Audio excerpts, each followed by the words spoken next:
Action. ప్రముఖ online e commerce దిగ్గజం Flipkart ఇద్దరు యువకుల చేత ఘోరంగా మోసపోయింది.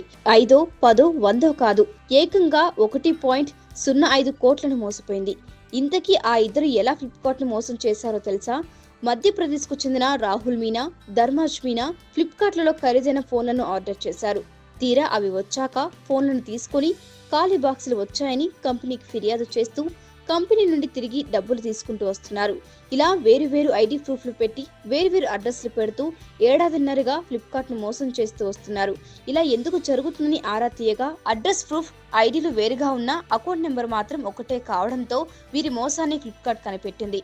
దీనిపై ఫ్లిప్కార్ట్ యాజమాన్యం పోలీసులకు ఫిర్యాదు చేశారు.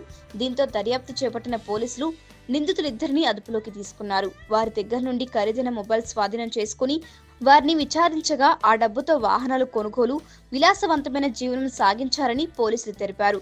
వీరికి సహకరించిన మరికొంతమందిని వెతికే పనిలో పోలీసులు ఉన్నారు. మీకు ఈ వీడియో నచ్చితే ఒక లైక్ కొట్టండి, లేకపోతే కామెంట్ చేయండి. బట్ సబ్స్క్రైబ్ చేయడం మర్చిపోకండి.